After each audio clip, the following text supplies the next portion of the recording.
జేసీ దివాకర్ రెడ్డికి భారీ షాక్. అర్ధరాత్రి బస్సులు దగ్ధం.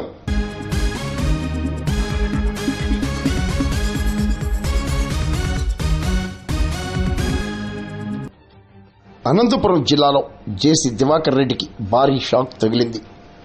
గురువారం తెల్లవారుజామున అనంతపురం ఆర్టీసీ బస్టాండ్ సమీపంలో జరిగిన భారీ అగ్ని ప్రమాదంలో జేసీ దివాకర్ రెడ్డి బస్సులు దగ్ధం కావటం ప్రాధాన్యతను సంతరించుకుంది. ఎవరైనా కుట్రతో దివాకర్ రెడ్డి బస్సులను దగ్ధం చేశారా, లేక విద్యుత్ షార్ట్ సర్క్యూట్ కారణంగా ప్రమాదం సంభవించిందా అనే వివరాలు ఇంకా తెలియవలసి ఉంది. అగ్నిమాపక సిబ్బంది మంటల్ని అదుపు చేయడంతో పెద్ద ప్రమాదం తప్పింది. బస్సులు భారీగా దగ్ధమైనట్లు స్థానికులు తెలిపారు. దివాకర్ బస్ డిపోలో బస్సులు ఎర్లీ మార్నింగ్ 5